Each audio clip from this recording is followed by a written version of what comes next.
Are you able to hear me? Just confirm if you are able to hear me.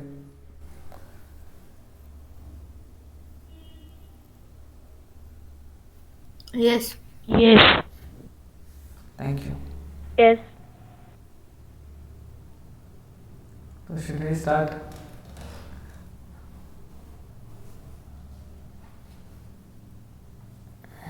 Do you want to start? Yes.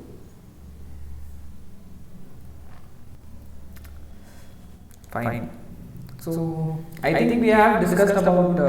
I told you right that day that if you want to learn any language in future, not only Python but any language in future, then you basically have to do those points. You have to learn all those points which are basically noted down that day. First, learn about how do you take input, how do you take output, then all those basic things which are written, right? All those things you should know if you want to learn any language in future also. Okay, not only Python, but any language if you want to know, learn, you should basically know all those kind of stuff. So before going to some basic stuff from variables and data types, I want to tell you one thing. Okay, I am saying you that we will discuss more about functions in some separate class that will be completely dedicated to functions. Okay, but right now I'll just give you a glimpse of that so that you understand because yes, in the last class also we learnt one function, right? Can someone tell me in the last class which function we learnt? Printf. Printf. Sorry, print. So I think you did right now. So you wrote some code about C language or what? No. So that happens completely. That's completely fine. Okay. So we saw that function, right? As but we don't know actually what is a function, and we are seeing how to use a function. That doesn't make any sense, right? So what we'll do is we'll see little bit a glimpse of that. I'm telling you that we will have a separate module to learn functions in more depth, but we'll just see some showering of functions so that because we'll be using lots of functions from now, whatever we'll be doing, every place you will see that you are using tons and tons. You are hearing this word every time. Functions, functions, functions, functions, functions. So let's actually and get some understanding of it. Then we'll try to get more better understanding of it in some other class. Okay. So I'll tell you about that part little bit. Then we will go back from basics, operators, variables, and all those kind of stuff. Okay. So this is day 3.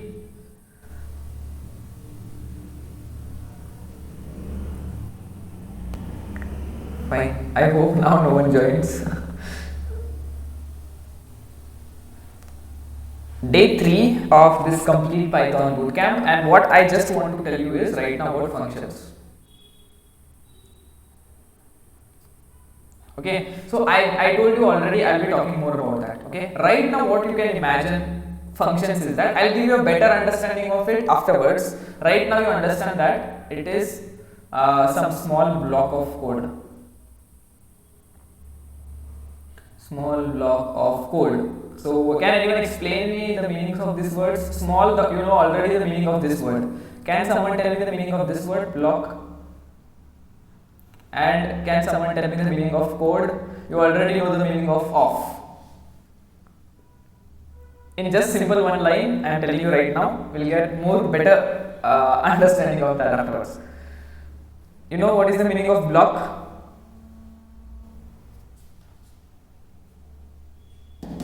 You know the meaning? Yes, it is program. Okay, block basically means a small part of your program. Okay, not whole program, but small part of your program. Okay, for example, what I'll do is I'll just show you some things. Just for your understanding, we'll dive more better into it afterwards. Okay, so let me check if I have something for you.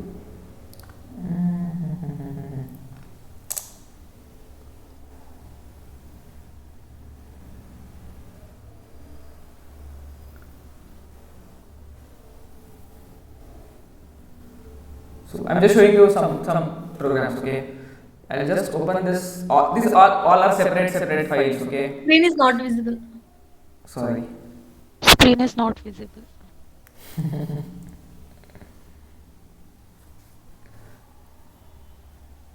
I hope I have started recording. Yep.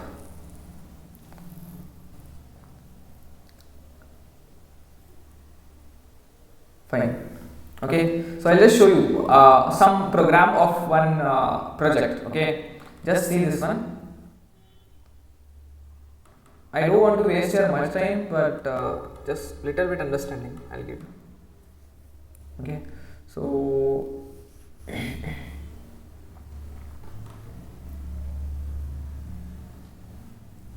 Okay, so this is one program which is written. What it does is none of your concern right now. It is written in Python itself.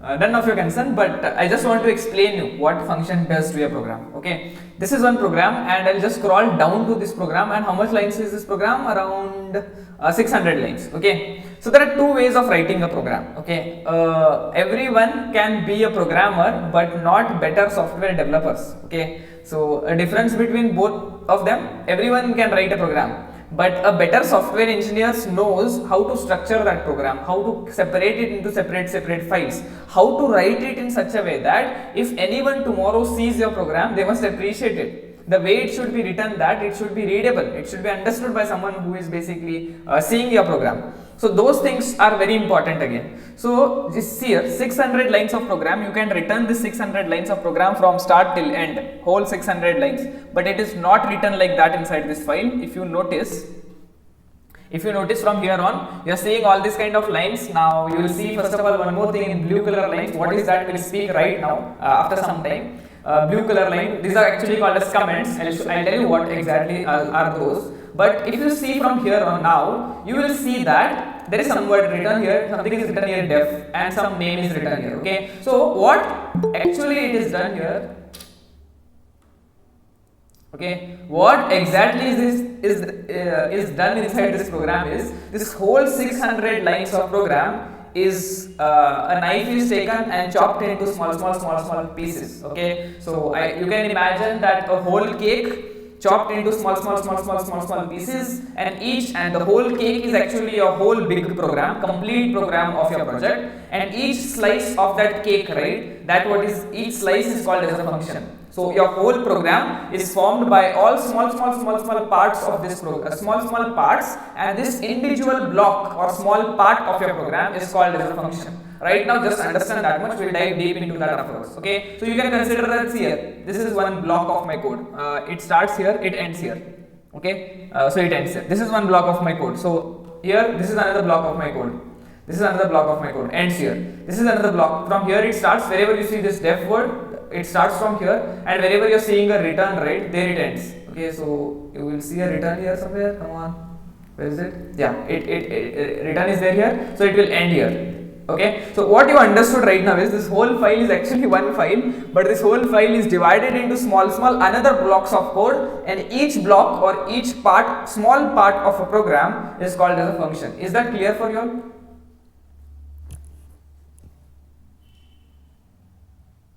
Is it clear? Yes.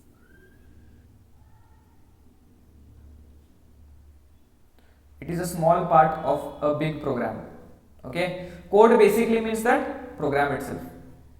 So, okay, what is function? Function is basically a small program or small block of code which is a part of a big program or a larger program. As you saw in that file, I told you, right, the example of a cake. The whole cake is your project, and your project will basically be, instead of you will bake the whole cake itself, you can eat the whole cake itself. Okay, no problems with that. But now if you slice it off into small pieces, eating of that cake will become easier, consuming of that cake will become easier, right? Similarly, you can write a program, whole 600 lines of program you can write at a single stretch itself. The whole cake you can write it completely at without functions also, no problems with that. But if you divide it into small functions, if you divide it into if you chop the cake into small pieces, eating that cake will be much more simple, easier, better. It will, presentation also will look good if you basically do it than the comparison if you do it with some other way, that is eating the whole cake. Okay, so that's what functions does.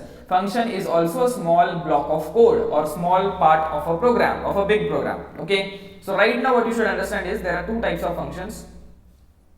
What I am discussing here is types, two types of functions. One is called as user defined functions, User defined function. and again one. Built-in function. Very good. Built-in function. Built-in function. So you already know it. Why should I teach it then? Who answered? Who answered? You are feeling shy to tell your name now? Okay, Sejal answered out what? Okay, fine. So what I want you to understand is you have these two types of functions. One is user-defined functions, and again one is built-in functions. So right now, see, I don't want to go into much into depth. Okay, this is actually an intermediate concept, functions. Okay, but I don't want to go into more into that right now. In simple terms, I am trying to make you understand. User-defined function basically means that, which is already user-defined function basically means that. First point to understand here is this is the function which is written by programmer. Written by programmer, or you can say the code is written by programmer. Code is, I wrote the spelling mistake. Code is written by the programmer who is writing the program. Okay, and built-in functions, what are there, right? Someone else has written the code. Someone else has written the code and kept. Written the code and kept. Okay, so you don't have to write it. Okay, so again another very important point when it comes to functions, right? I just tell you there are two words that comes with functions. One is called as function definition. Second one is called as function call. These two words comes whenever you study functions. Okay, so I'll just tell you what is the meaning of these two words. Function definition is nothing but the actual block of code that you see. Okay, it is the actual code what you can write actual code or program that you will write,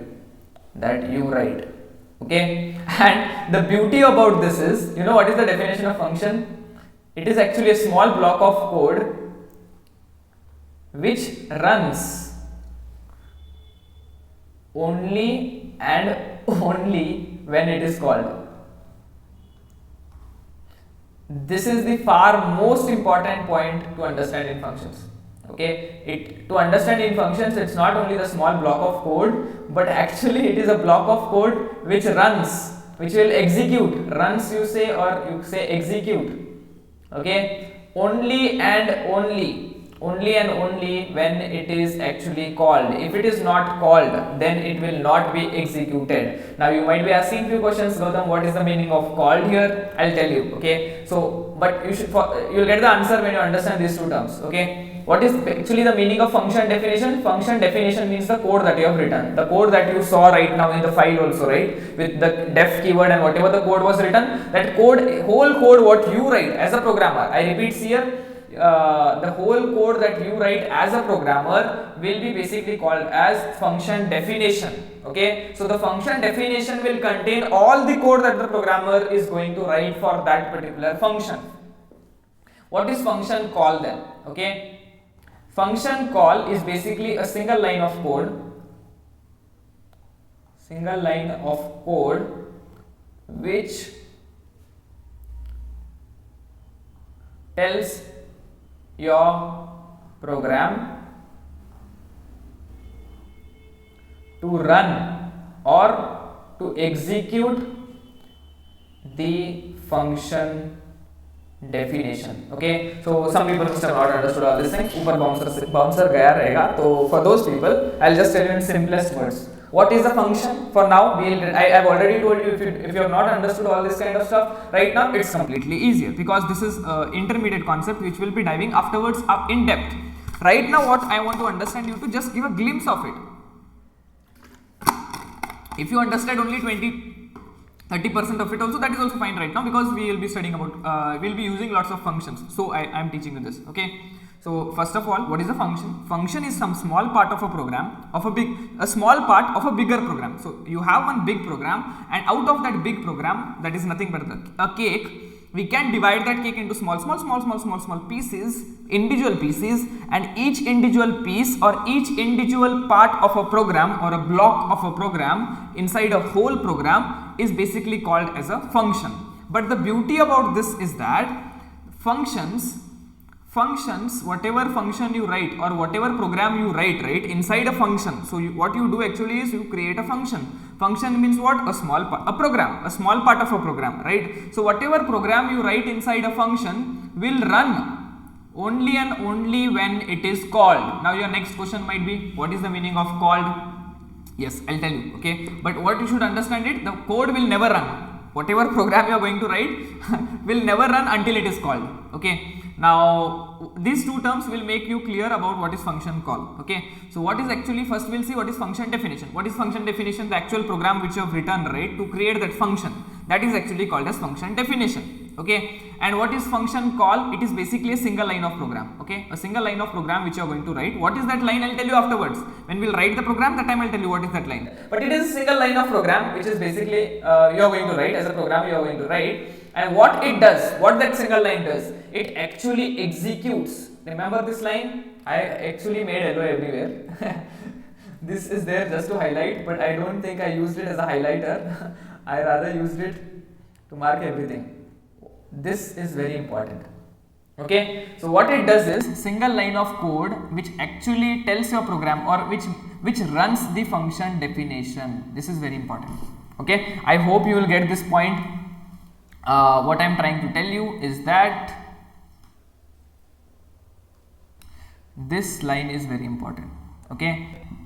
So what it tells you that if you don't call the function, okay, if you don't call the function, then the program is never going to be executed, okay? We will take a completely analogy part and we'll take an example in such a way that you will never forget about this, all these things. Afterwards, when we'll be specifically talking about functions. I don't want to discuss that much time right now, okay? So, and there are two types of functions. One is called as user defined function, one is called as built-in function. So what will be user defined function? User defined function will contain function definition and function call. Okay, so this point also, if you remember right now, only that much is enough, I feel. User defined function will contain function definition as well as function call. What is function definition? The actual code what you write to create the function, and function call is also a single line of code which runs the definition part. Whatever code you have written inside the definition will run when you actually call that particular function, okay? So user defined functions contain both this thing. It will contain definition also, it will contain function call also. This is actually function, okay? But built-in function contains not definition. It will not contain any definition. It will contain only function call. This is the most important point to understand right now, okay? So I'll tell you just in code, a simple code I'll just show you. Don't have to worry about what I'm writing because I have not taught you about the syntax of Python, right? So however you will not be able to write, so nothing to worry about that. I just want to tell you exactly what, to just give you a glimpse what exactly I mean by that. Let's go to our folder. Let's do a day 3 here, day 3, and inside this, as we do every day, 2 folders. One is code where you will find all the program which I am writing, and one is resources where you will find all the notes which I am preparing. This all will be uploaded on GitHub. Link will be already given in the video description. You can click on that, it will take you here, okay? So let's me go to code. I want to open this code. I want to open this folder in VS Code. So I can also right click here and click open with other application, and I can select VS Code. That is also possible if you want to do it. Or what you can do is you can open VS Code. I have already told you yesterday, right, what is VS Code and how to open it and all. So I can open VS Code, and already some project will open here.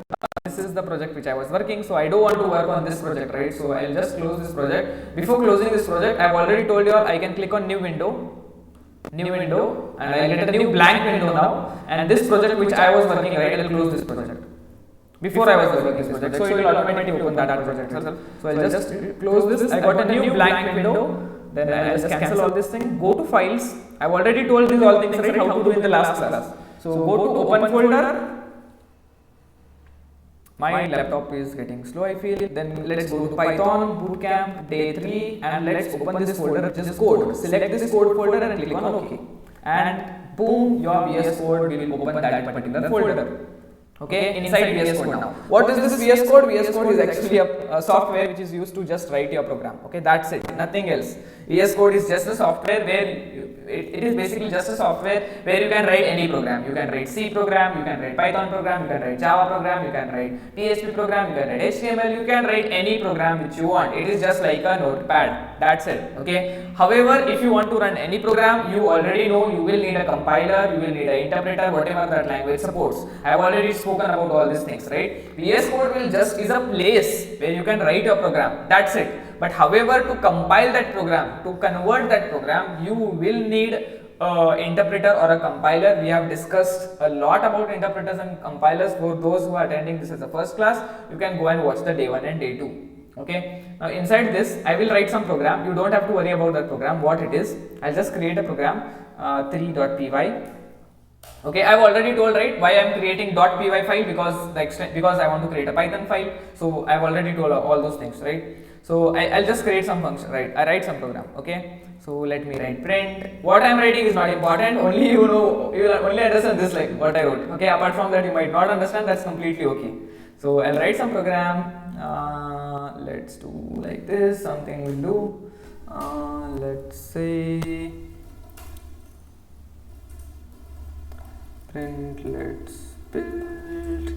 Let's do it again few number of times. Let's do it 3, 4, 5. Perfect. Okay, so I'll just run this program. Can someone tell me how to run this program? I've already told you can go here, click new terminal, so your terminal will open here. Once your terminal is open, what command should I type to run the program? I've already told you different ways to run Python program also. So if you want to run the same program in the command line, you can also run it here, right?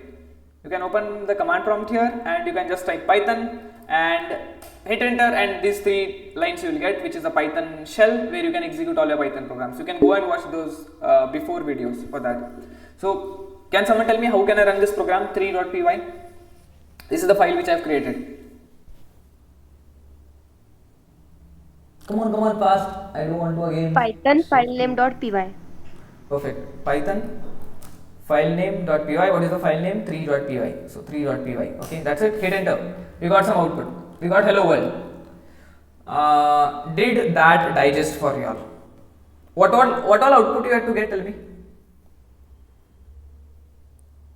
What output you had to get? See, I at least was expecting some output because I have written some program of some 8-9 lines. I was expecting the output first. It should print hello world because print hello world was there. What is this hello world print function? We have already discussed in the last class. So next it had to print hello let's build 5 number of times because I have written here. Where is it? Come on. VS Code. Yes, I have written first of all print hello world. Yes, it got printed here. Print hello world. Next it had to print let's build 5 number of times. Correct or wrong? Come on fast.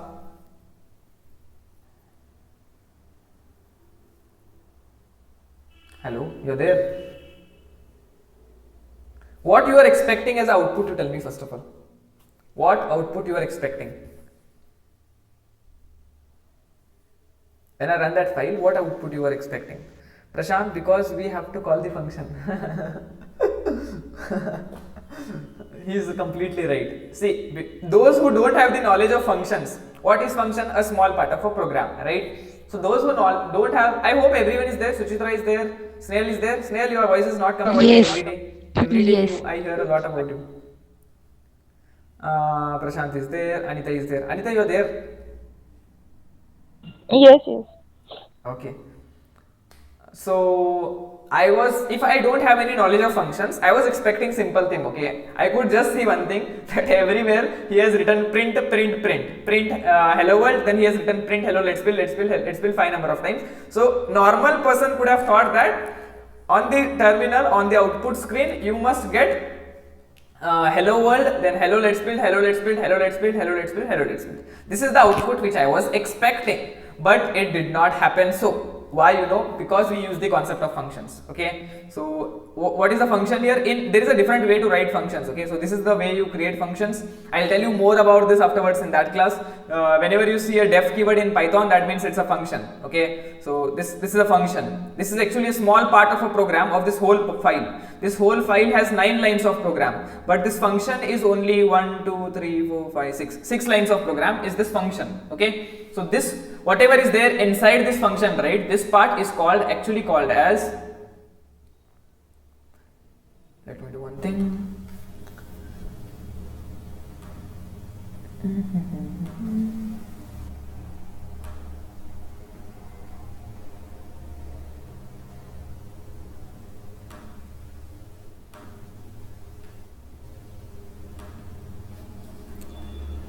This part, whatever you are seeing, no? This part, whatever you are seeing, right? This is actually first of all, this is called as a function. This is how you create function, how to create function in Python. We'll discuss more about this afterwards also. How to create function in Python.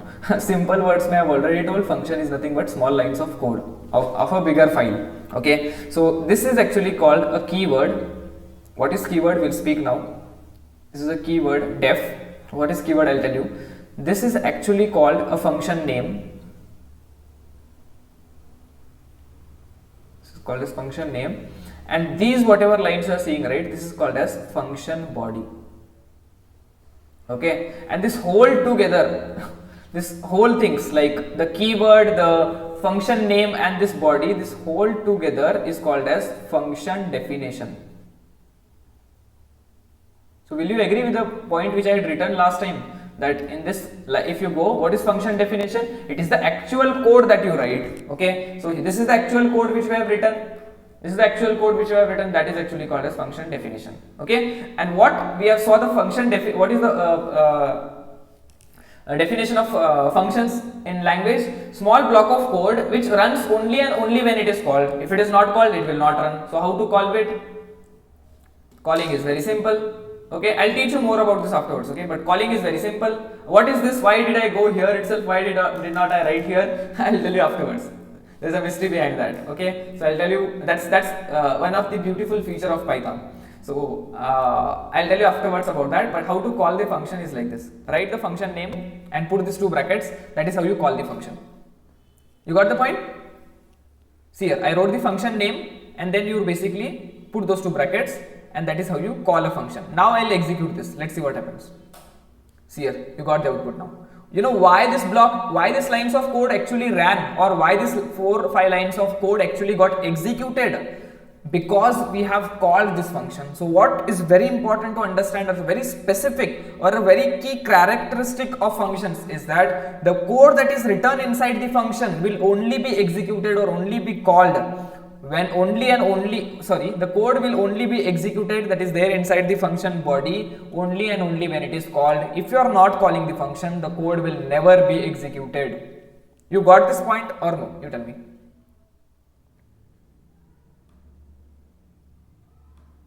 Did everyone get this point or no? Yes. किसके दिमाग के ऊपर से गया ये concept? There might be few people who must have ऊपर से गया रहेगा. So I just want to know, because you can be open, right? We have already told that we all are friends itself here. So nothing to feel shy that some people understood, some people not understood, because everyone are not same. So that's completely okay if you have not understood it.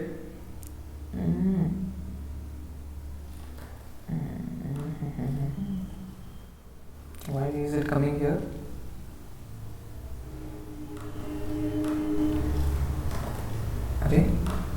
Okay, fine. This whatever lines of program what you are seeing, right? This is actually called as, what is this called?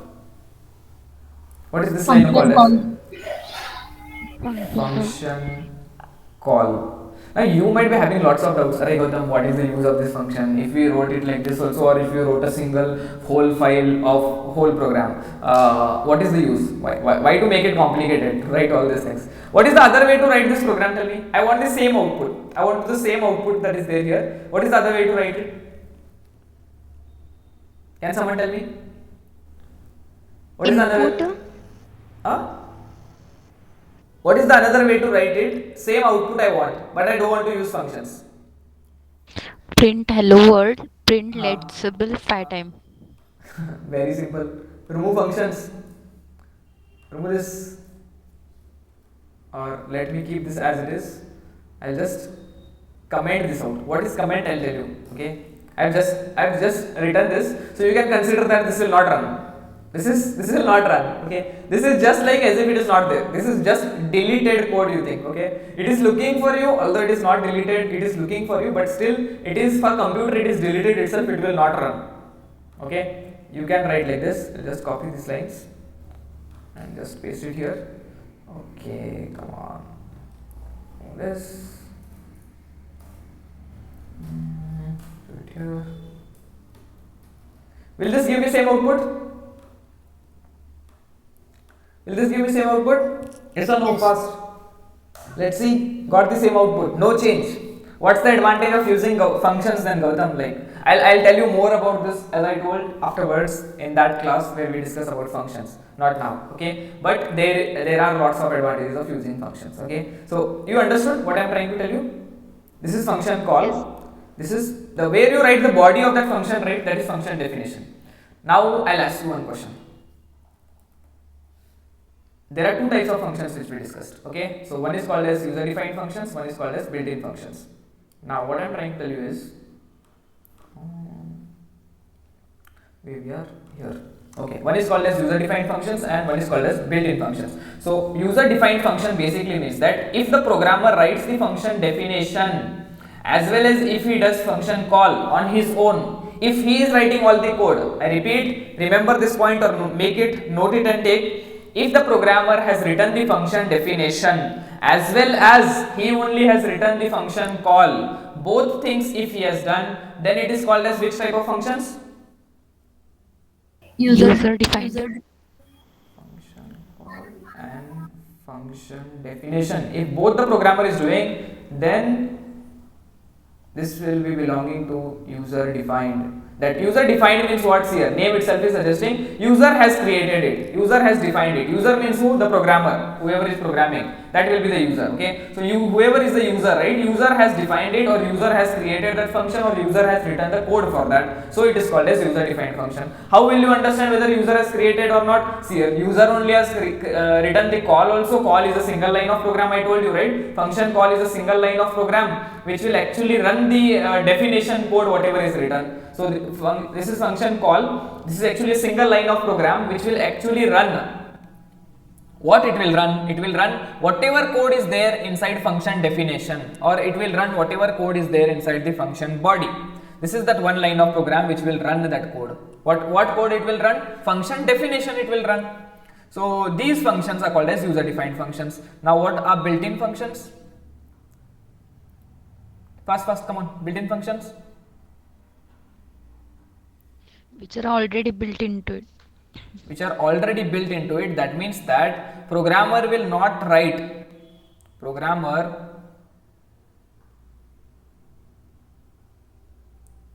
will never write function definition. Remember this point, very important. I have already told in this slide also. It does not contain here. Contains not definition. Does not contain definition, only it contains function call. Okay, contains not definition. So wrong sentence I wrote, I feel. Does not contain definition, I'll write. Okay, does not contain definition. Okay, so what it will do is it will not contain any definition. It will not contain any definition. It will contain only call. So that is what I am trying to tell you. Okay, here. So it will not write any, your programmer will not write any function definition. He will write only call. He will do only function call. Okay, now ask me some questions. Come on, fast.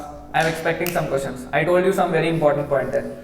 Function definition, if it is an inbuilt function, then I told that programmer will not write function definition. He will write only function call. And if it is a user defined function, programmer will write function definition also, he will write function body also, function definition also, and he will write function call also. So when you call the function, whatever code is there inside the function body, that will execute or that will run, as simple as that. Now one question should come here, come on fast.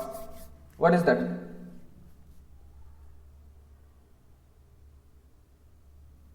In case of built-in function, what is there? Only function call is there, or function definition is there only, or both are there in case of built-in functions? Function call. Only call. Function Only call is there. Perfect. Very simple. What does call do? When you call a function, what exactly happens?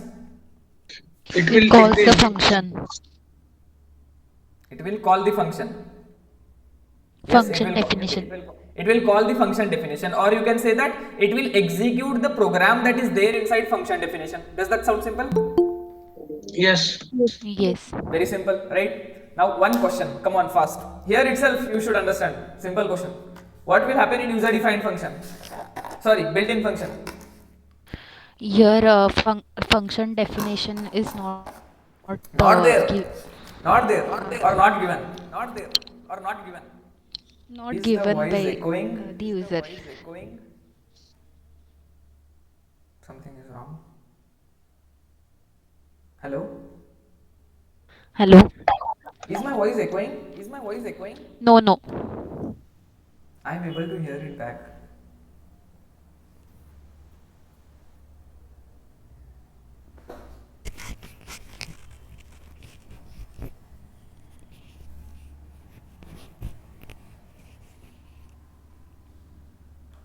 One minute.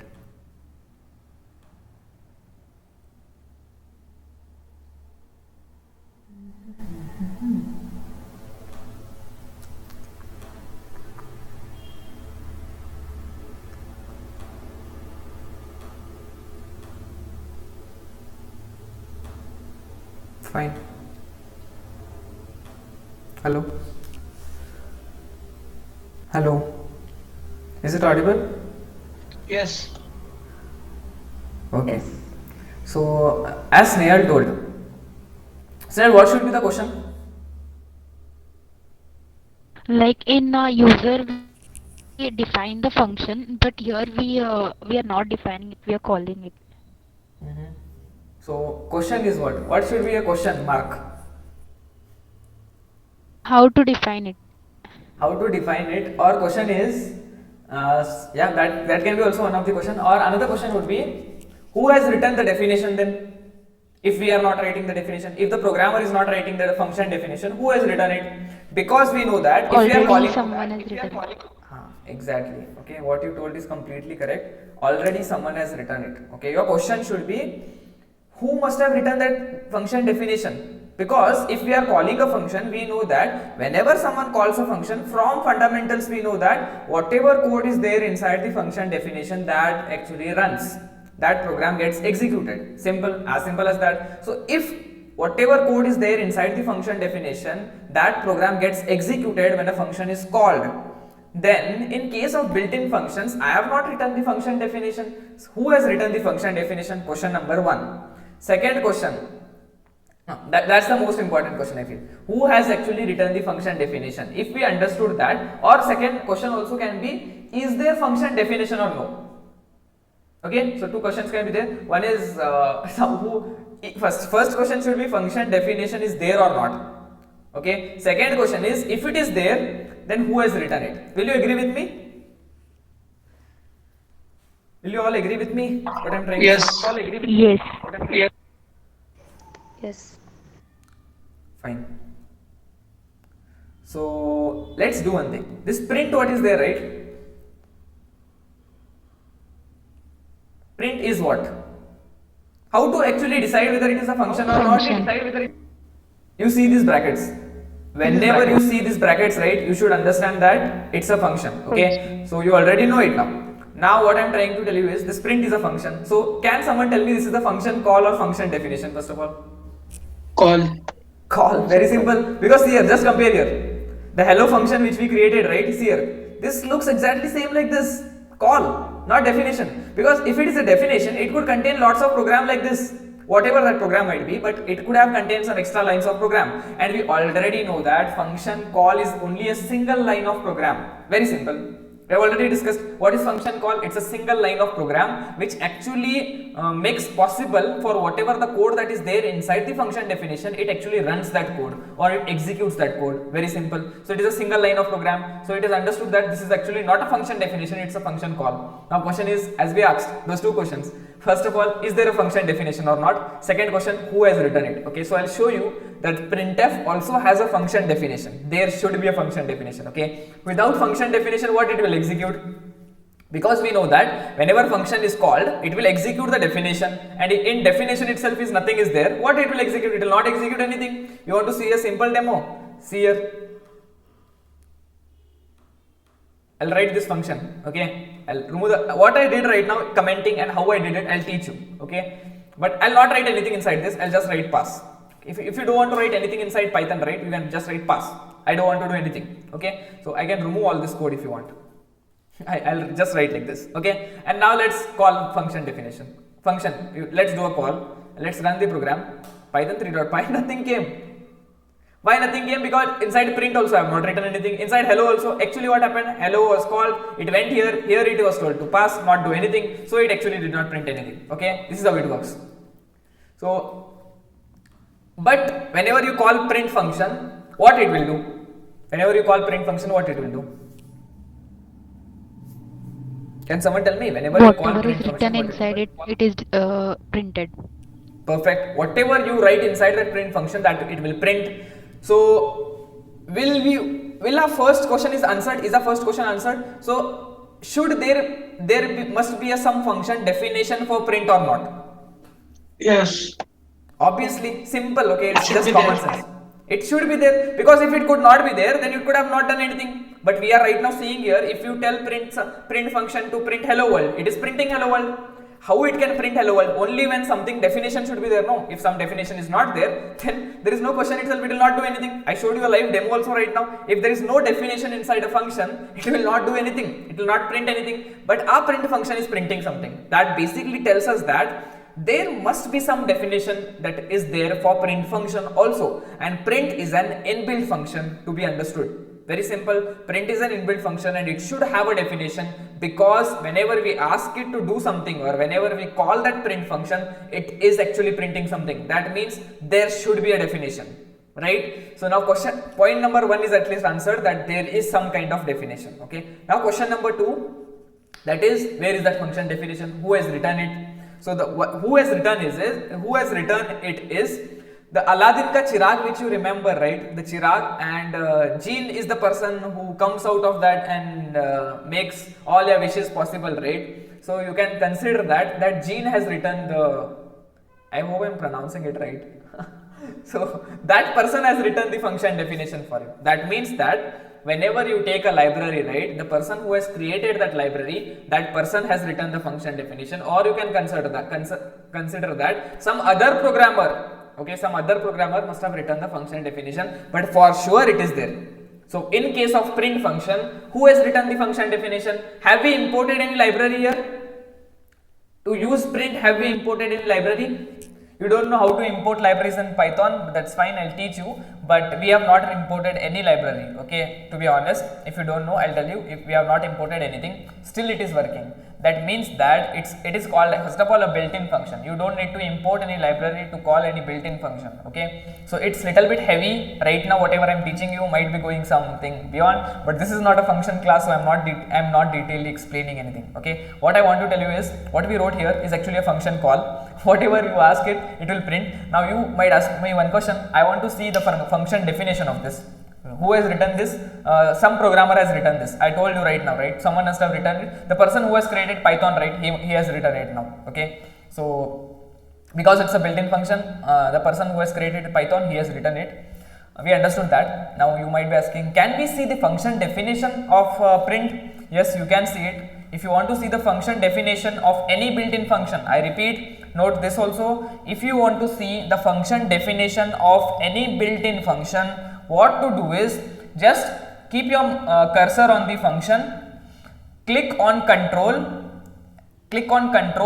key, and just hit hit your this one cursor, or just do a left with your mouse. You just click, you do a left click, okay, that's it, and it will take you through some code which you have not written. The person who has created the Python, that person has written all these lines of code. This is too much lines of code, but see here it is there. See here, def, print, and whatever you, and these brackets are there, and this is actually a function definition, right? I have already told you, whenever you see this def keyword, that basically in Python it basically means that it's a function definition. Is this point clear for you, what I told right now? For those who Yes. are not clear, we can have some discussion, we can speak, and we can clear all your doubts. Come on, anyone who has not understood? Come on, fast. You want to speak or no? Like, you want me to repeat the whole thing which I discussed on day 1? Who all are there? Don't leave now. Because this has been more of I teaching you all. We have not spoke a lot, so I love speaking. So is it clear? Is it understood or no? How to actually go to a definition of any built-in functions? You understood? Yes. You will click on control and you will hit your mouse key. That's it. It will take you to the definition, okay, where you can see the definition, but that definition you have not written it, someone else has written it. Some other programmer or person who has created that language or person who has created that library must have written it, as simple as that. Is functions clear? Little bit?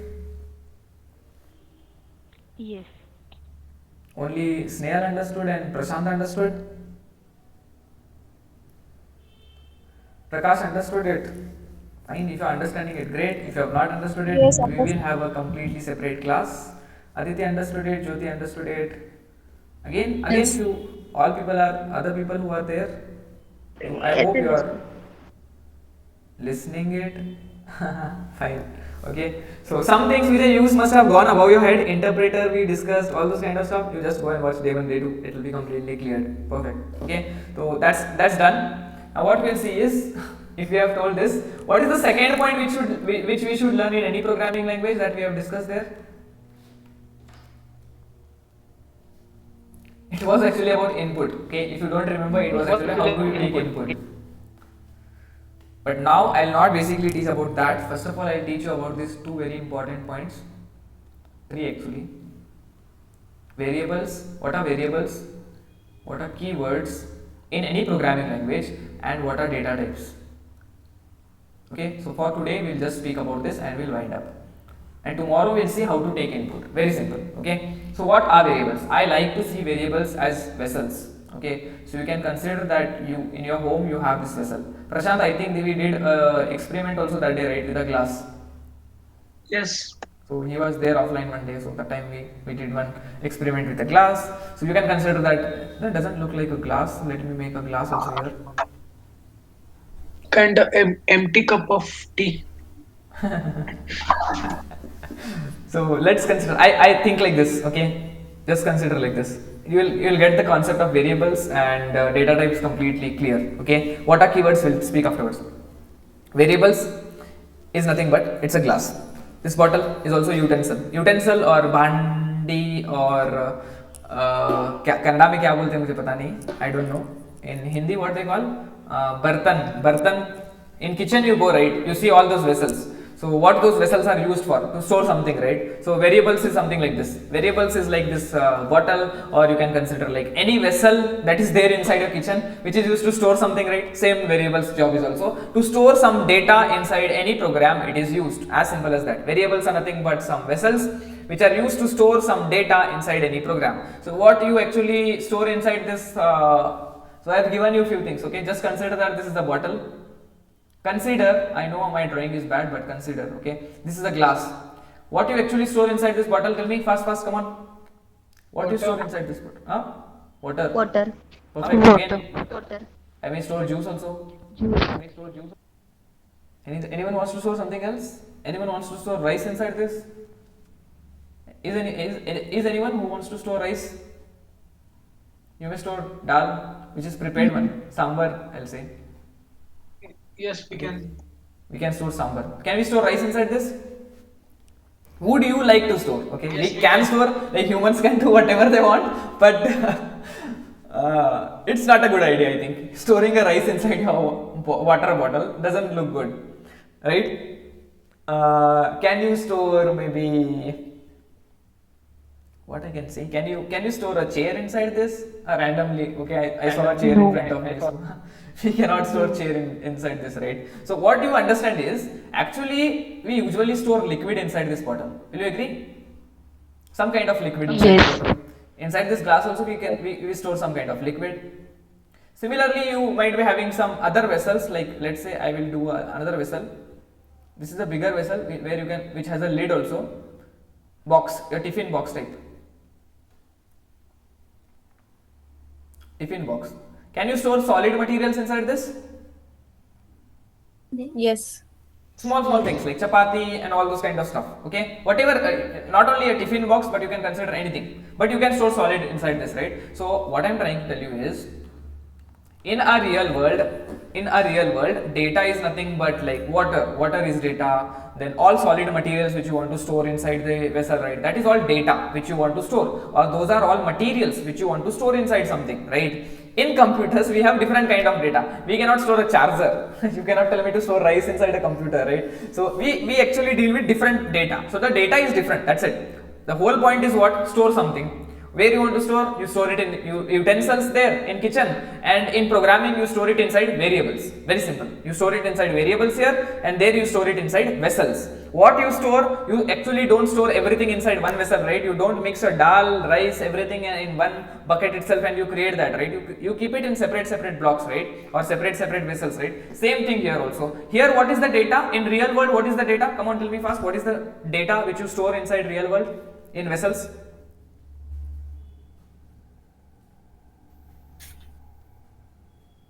Come on. Solid, liquid, with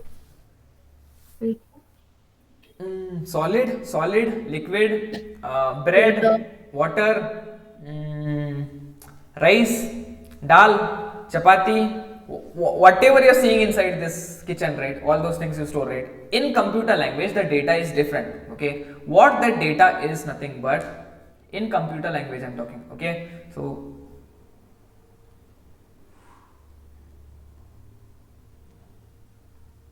in computers, data means something else. What does data mean?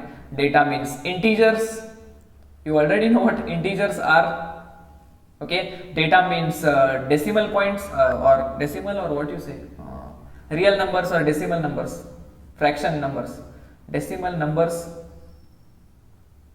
Okay, data can be words, alphabets, words and alphabets. Okay, so these all are the different types of data that is available. Okay, you're getting my point? You can store numbers, you can store different types of numbers. Inside numbers also many varieties are there. Complex numbers are there, decimal numbers are there, fraction points, same thing, decimal numbers are there. Then you have real numbers or normal integers which are having only, not having any decimal point, so integers, those are there. Then you have different words that you want to store, maybe your name and all those kind of stuff. You want to store your someone's sentences or paragraphs you want to store. So in real world, in computer language, we can store all this different kind of stuff. We can store integer values. Integer values means what? Which are not having decimal points. Then we can store decimal values. Decimal values in computer world are called as floating points. Decimal values, or you can also call it as floating point values. Floating point values. Floating point values means what? Same. Numbers which are having decimal point. For example, 5.5 is an example for floating point.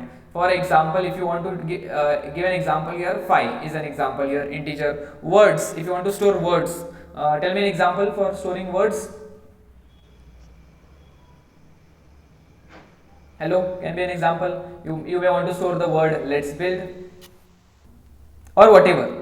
Okay, words, any you can store a sentence also by giving spaces in between. So you noted one thing, whenever I use words, I actually put these quotes. Okay, these quotes are very important whenever you are using words. Okay, I'll tell you about strings in depth, but these codes you will be using whenever you want to use words. Okay, so you noticed, I think, here also, in whenever we wrote a program also, we actually wrote the print, right? So let me cancel this one, let me cancel this. When we want to print something, let's say we want to print the word hello world.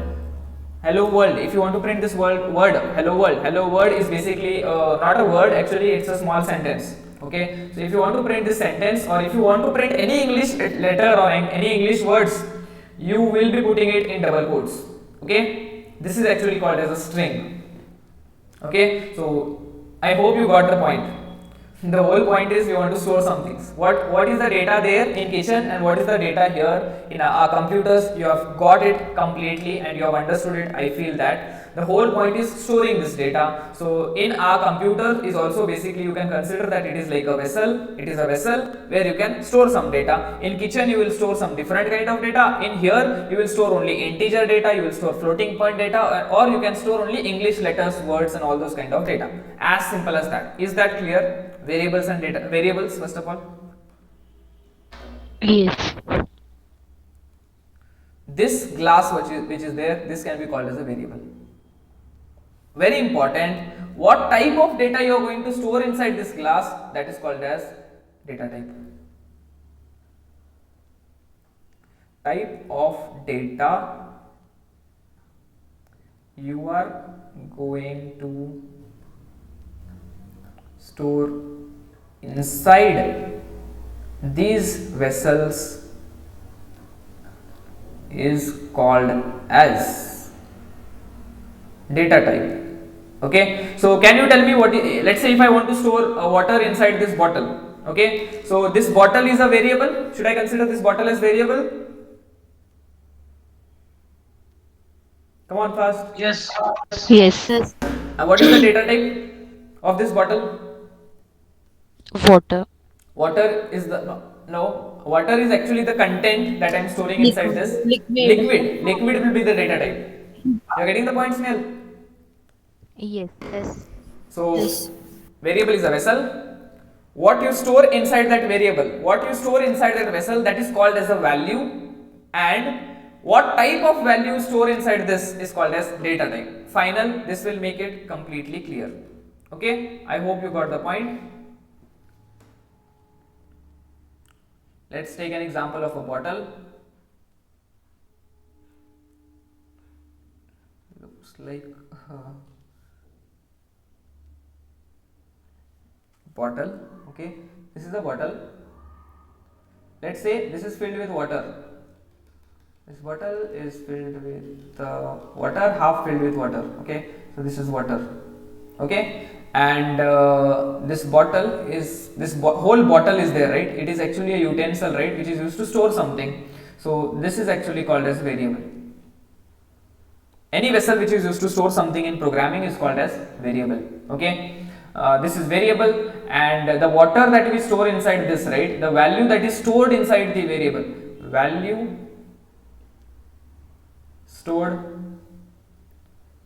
inside variable or inside the vessel, value that is stored inside the vessel or the variable is called as value, of that particular variable, value of that particular variable. It is called as value of that particular variable. So water will be called as value of this variable, and the data type of this variable will be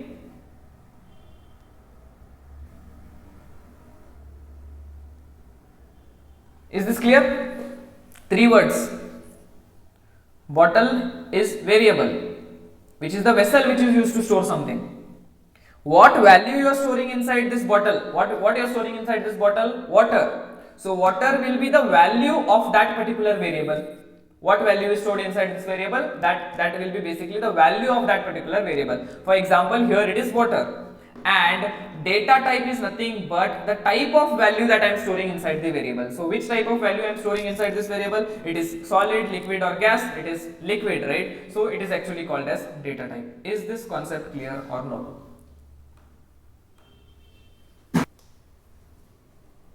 Yes. Is this concept clear for everyone, whoever are there? Yes. Any difficulties? Come on fast. Any difficulties? We'll do it fast.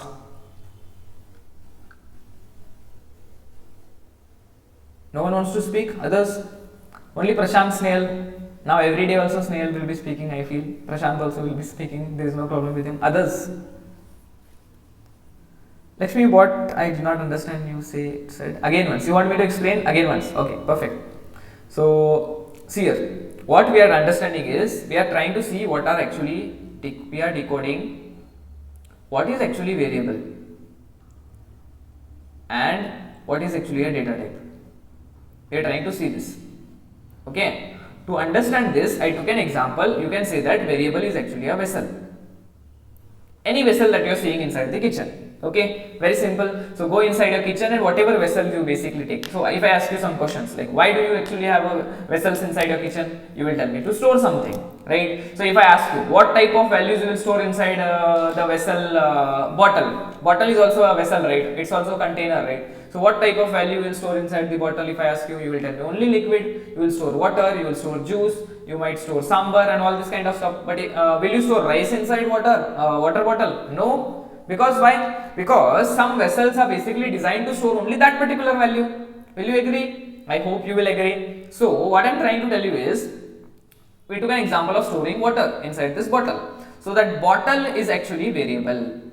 The vessel in which you want to store something is called actually a variable. Okay, this is a more general definition. Technical definition will dive deep into. Okay, but the value you want to basically store inside the vessel, the vessel in which you will basically store something is called as a variable. Now, what I am telling you is, every vessel is basically made to store only a particular type of value.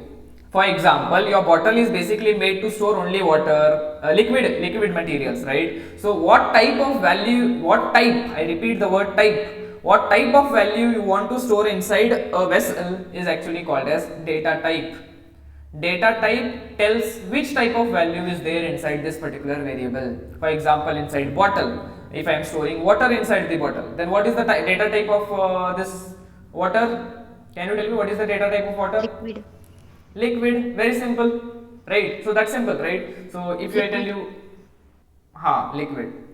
So what I'm trying to tell you is the type of value that you store inside the whatever you're storing inside bottle, right? The type of that will be basically data type, okay? And the actual value that is actually what you're storing inside that bottle, right? That is called as value of that particular variable.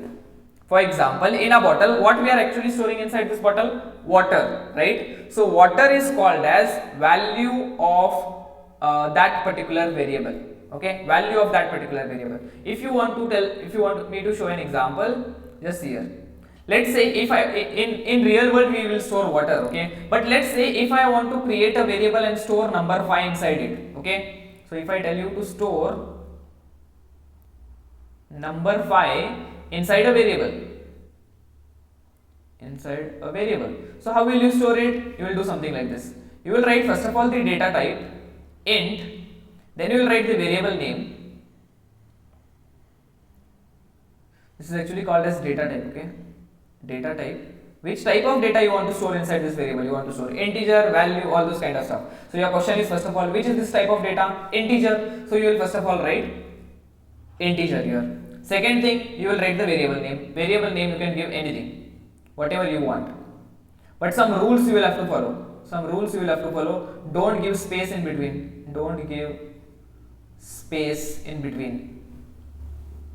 I have already told this point starting itself, right? You use underscores or you use camel case, but don't give space in between, okay? And you can give whatever variable name you want, okay? Variable name, then you can write some equal to. Equal to basically means I want to assign some value. This is actually called as assignment operator.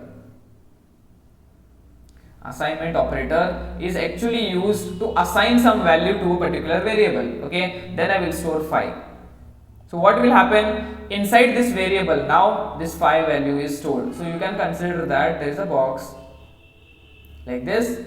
Inside this box, this box is basically of type integer. That means you can store only integer values inside this box. And which value is stored inside this box? 5. So what I'm trying to tell you is this box is actually variable. This box is actually the place where you're storing the value, right? So it is called as variable. Integer is actually the type of value that you are going to store inside this box. Which type of value you are going to store inside the box is integer, so it is called as data type. And the actual value you are basically storing is 5, right? This is called as the value of the variable. Value of variable. Okay, so now the variable is basically holding the value 5, or the box is actually holding a number which is of type integer, that is 5. Is that clear? Yes. Who had asked me to repeat? So I think who had asked was Lakshmi. Lakshmi, is that clear? Oh, you asked me something. So okay, I am not seeing chat. I told you, right? Difference between function def and user defined function. Lakshmi, can you speak? Is it possible? Can you unmute and speak?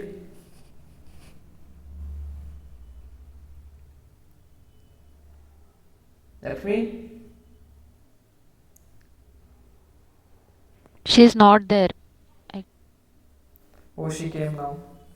Lakshmi, is it possible for you to unmute and speak? Yes. Okay, so you had some doubts, like we'll clear all those doubts. So first of all, you understood, I explained it once more about variables. Did you understand first of all that? Understood. Okay, now you had some questions Hello? about functions. Has What was that? function definition and user definition difference.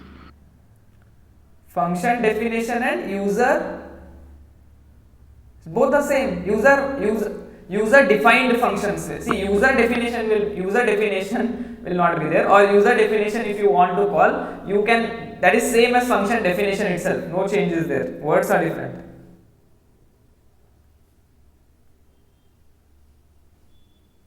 Is that clear?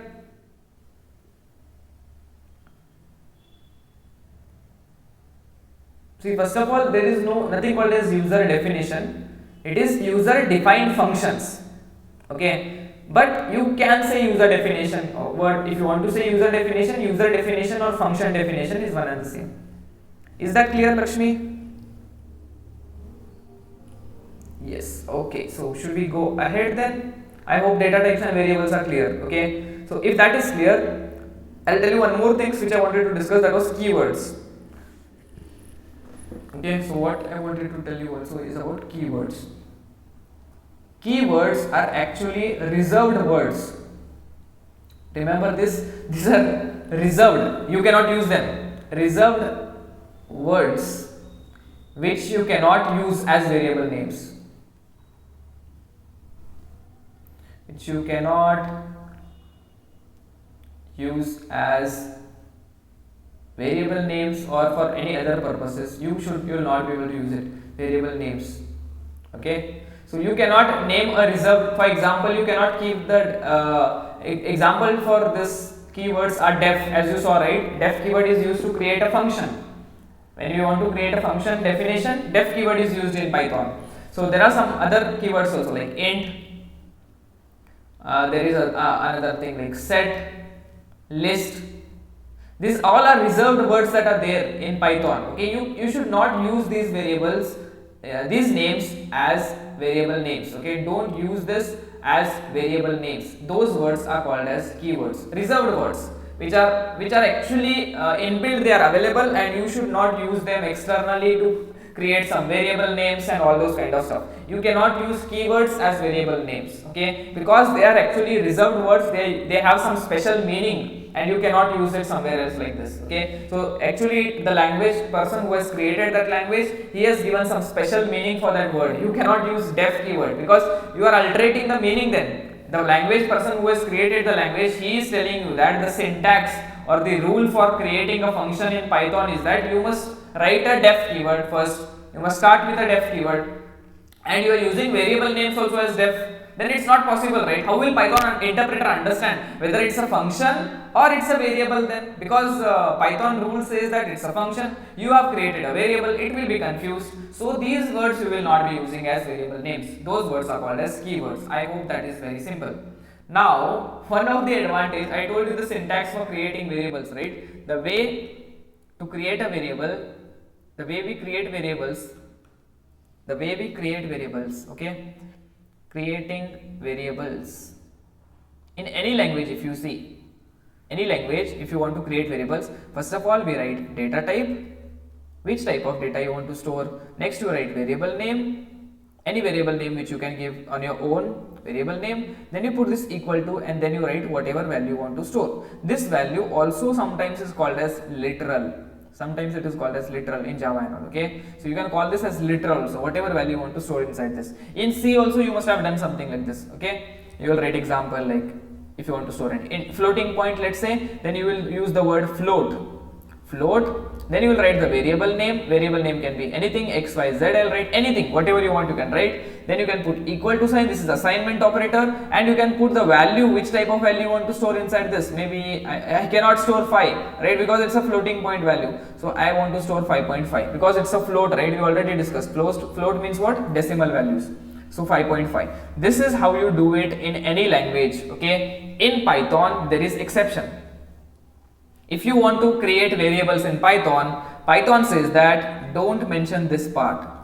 Python says don't write data types, okay? So how to write them? If you want to create a variable, directly write variable name and store the value, okay? This is actually variable name, this is actually literal or value, whatever you want to call it, or variable value, okay? Don't write data type is what Python is saying. Did you agree? Did you understand this point? How do you create variables in any programming language? This is the way to do it. First of all, write data type, then write variable name, then put equal to sign. This is called as assignment operator, and then you write whatever value you want to store. Very simple. If you want to basically do this, what I am trying to tell you is, this is how you create variables. So if you want to create these variables, don't basically use data types. Don't use data types in Python. This way you can do it in any other language. If you are doing it in C, you already know it. If you are doing it in Java, you already know it, that you will be doing it like this. But in Python, there is only one thing which you have to not do. Don't write data type. Is that clear?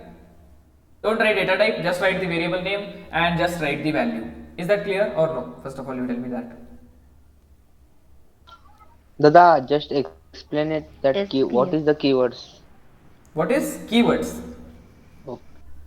Okay, keywords are nothing but there are fixed, these are fixed words, okay, which you cannot use. For example, in your college, let's say if someone has been already given a roll number 11, then someone else again cannot use the same roll number 11, okay. Maybe it is in different class. Let's say someone else has already been given a USN 20, okay, then again one person cannot be given this USN 20 because it is already been given for someone else. Similarly here, some words which are there in this programming language, okay, which you cannot use as variable names. I told you what is variable actually. Variable is a place where you want to store something. So you can give any name to this variable, right? Whatever name you want to give to this variable, you can give. You are free to choose that. You can choose whatever. If I want to give the variable name as XYZ, I want to give ABCD, you choose whatever you want. What is variable? Variable is like a box or a vessel. A box which has a name on it, okay, that is called as a variable name, and whatever you want to store inside this you can store, but make sure whatever the data type you have given, only that data you can store inside this, not the other. You cannot tell that I want to store integer inside this and you are storing a value which is floating point. That is not possible, okay. So keywords are basically some reserved words or fixed words which you cannot use as variable names. Why you cannot use? Because it is already been basically used inside the programming language, okay. So you will not be again one time use it. You will not be able to again one time use it. For example, I told you def is a keyword because it is used to create functions. Then you cannot use this def keyword to write as variable name, okay. So let's say you want to store a variable. Let's say you want to create a variable.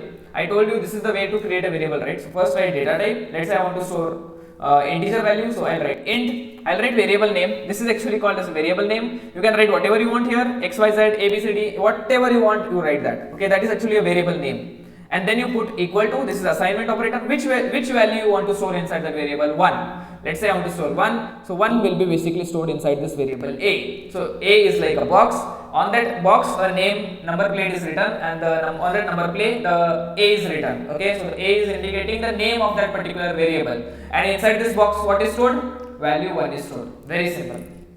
Is that simple? Is that clear? Now int what you are doing, right? So similarly, if you want to create a function, what is the keyword that is used here? Def. This is a fixed keyword that is used. You cannot use. Print is also a keyword, or you can say print is actually a function, but you cannot use variable name as print. You cannot use variable name as print. It will show an error here. Why? Because see here, this print is already an inbuilt name that is already used by the language, and you are again trying to give print. That's not possible because it is already used. So such words are already reserved for that particular programming language, like try, catch. Some words are there. Okay, so those all words are basically reserved, and those words you cannot use as variable names. Those are called as keywords. Is that clear?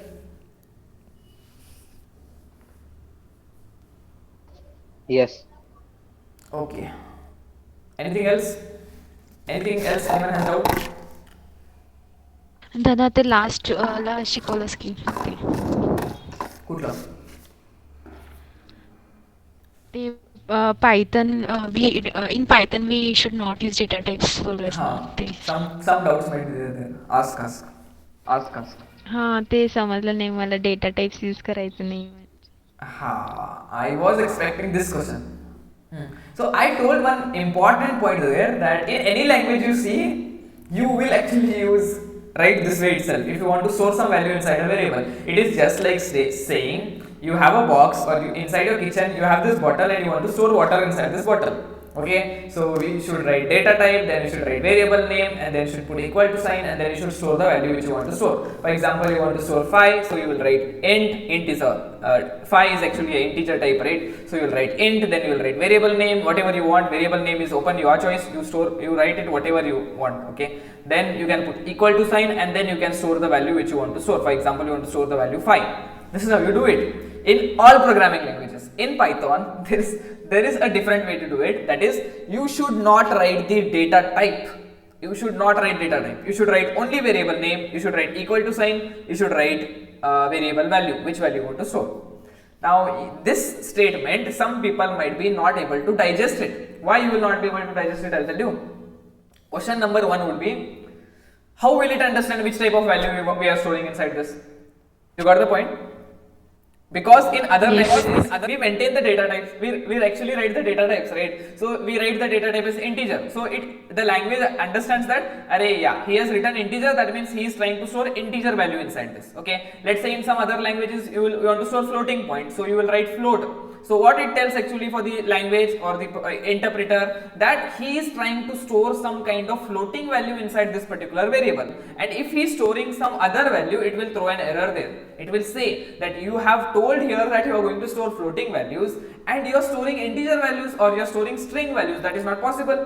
That is not possible. So you are doing a mistake here. It will tell you that. Okay, that is why data types are there, to tell you whether which to be strict, to basically stop you from storing whatever you want. If you are telling to I want to store only integer, you will be storing only integer. That is the strictness which data types brings. In Python, I told you it's different. Okay, why it is different? The first question.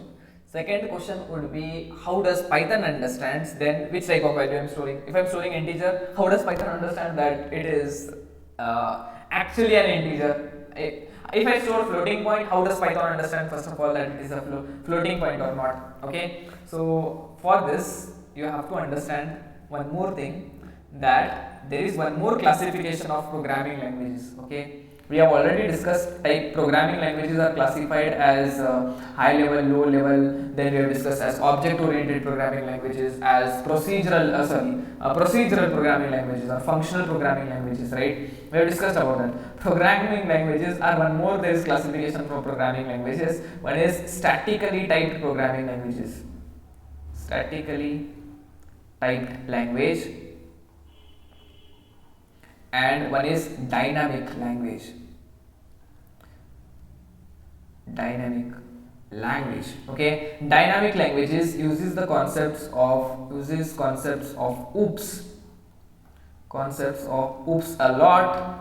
Okay, there's a different concept itself here. So what's important for you to understand is there are these two types of languages, statically typed language and dynamic language. Okay, so Python is actually a dynamic programming language which figures out the data types on its own. Okay, so whenever you put equal to sign, for example, if you wrote something like this, a equals to 5, so it knows that this 5 is actually a number which is an integer number. It knows that 5 is it's an integer number, so it will automatically put the data type as integer automatically. Okay, you don't need to write it, so only it is called as dynamic language.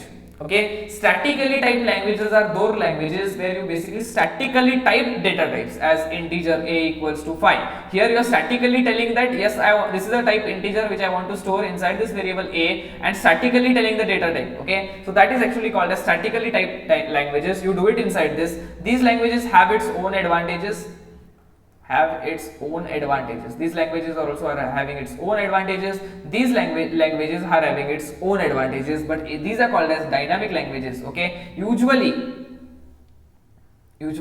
interpreted languages are dynamic languages. Interpreted, PRETED languages, we have already discussed what are interpreted languages and some examples also for that. Interpreted languages are dynamic in nature. JavaScript is also dynamic in nature. JavaScript is also an interpreted language, I have already told you all. So JavaScript is also dynamic in nature. You don't mention the data type only. How it figures out? It figures out on who figures out? The language figures out on its own. Okay, which type of data type? How it figures out? It's very simple. If you are storing a number 5 there, it will understand that yes, this is an integer. It is an integer because it knows, right? If you are storing 5.5, it knows that 5.5 is actually what? Floating point. So it will automatically figure out that this variable is actually holding floating point values. If you are storing a string, a word, let's say a word, okay, so it will understand that this word is actually a string, okay, and it will figure out on its own. Is that clear, Snail? Yes. Okay, fine. So there is a more better explanation for this also. I'll tell you when I'll teach you oops, okay, that everything in Python is actually object. This statement, you will get it now, it will not make any sense.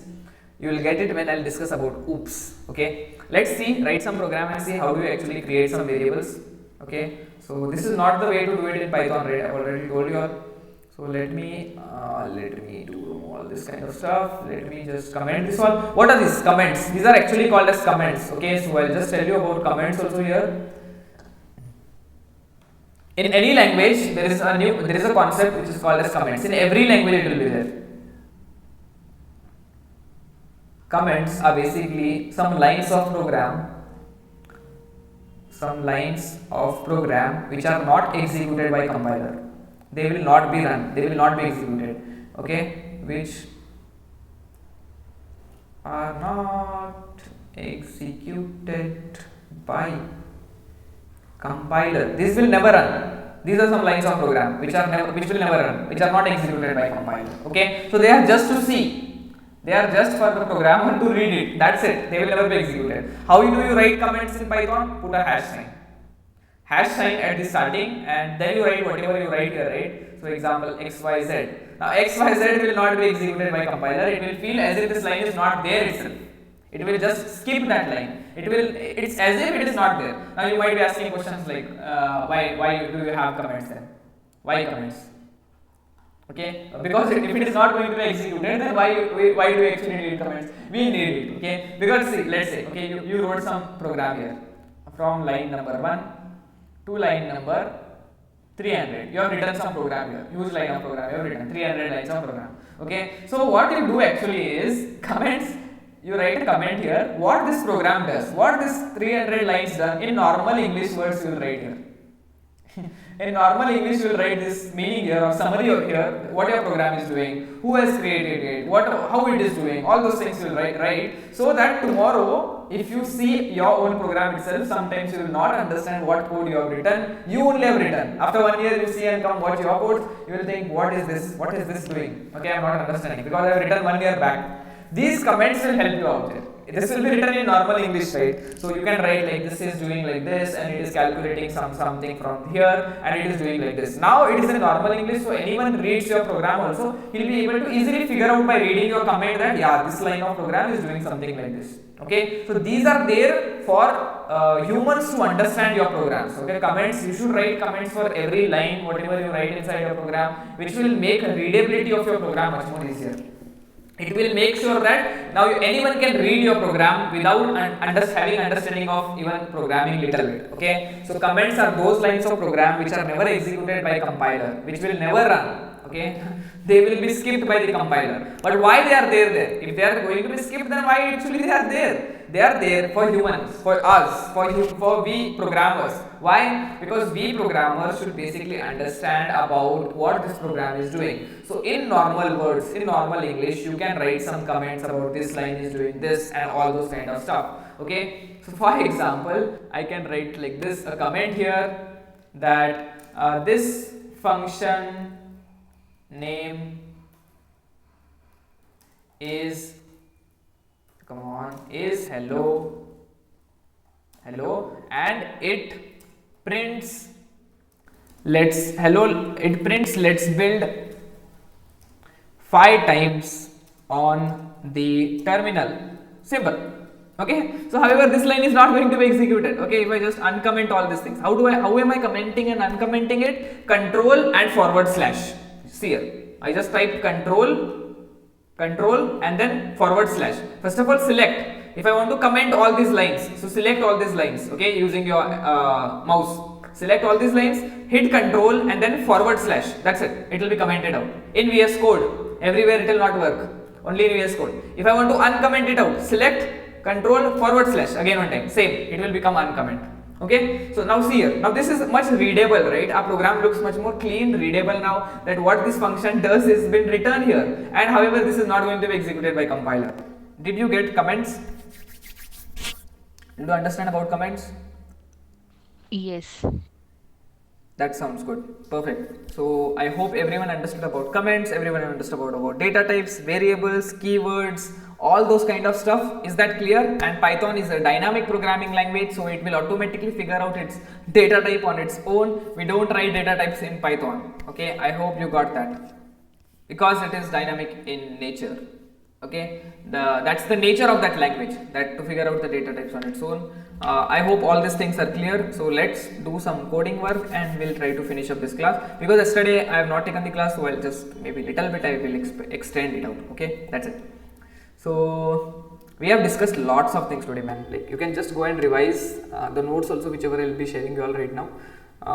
Lots of things, amazing things about functions also we saw, user defined, built-in and all. What is actually now printf? You know, printf is actually a function call, and if you want to check the function definition also, you can click on it and go and check someone else who has written it for you. That also you understood, and you understood about user defined functions, built-in functions, all those kind of stuff and all. Okay, so lots of knowledge you have understood. So 3 main important data types. There are a lot in Python, but 3 different types of data you can store. There are no data types in Python because you will not mention the data type, but there are different data which you can store in Python. I'll tell you different types of data which you can store in Python.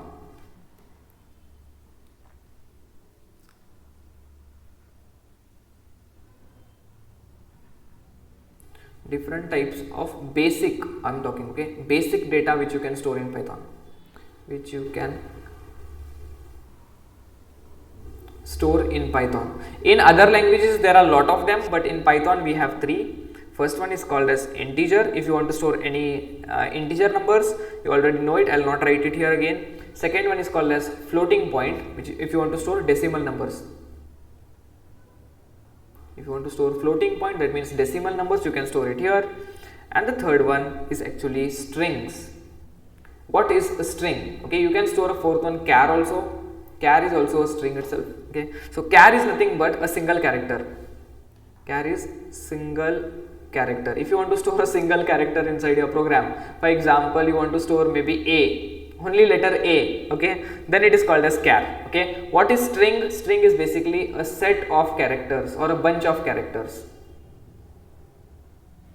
Example, this word. Strings are always represented in double quotes. Make sure you always remember this. Strings are always represented in these double quotes. Okay, so if you want to store this word, what is this word HELLO? This is actually a collection of letters, right? Not a single letter. If it is a single letter, it is actually called as char. But it is not a single letter, it is a bunch of letters. So it is actually called as string.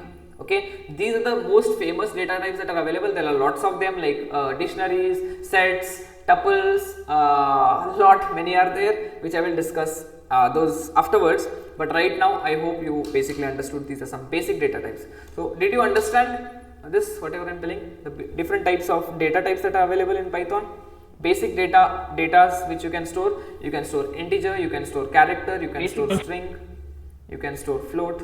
Yes, Snail, anything you want to say? No. Yeah, fine. Let's go into a VS Code and store it and store something. Okay, so I'll just remove all this program. I'll just comment out all this program. This will never run now. Okay, so I'll just write from here. Okay, data types, I'll just write a comment, data types, variables, and what we studied right now, comments also we studied. So data types and variables, let's say. Okay, so let's say if I want to store integer values, store integer value in a variable. Can someone tell me how to store an integer value in a variable in Python? Can someone tell me? The variable name, whatever you want variable name, you can choose. A which is equals to 5. A, she created a variable, you can name whatever this variable name, okay, it's like a box who has a name A, and she is storing a value 5 inside that variable. No need of semicolon. No need, in Python don't use semicolon anywhere. In whole Python programming, don't use semicolon anywhere, there is no semicolon in Python. So A is equals to 5. This is how you store integer value inside. Okay. Now let's say if I want to store, you understood the importance of comments?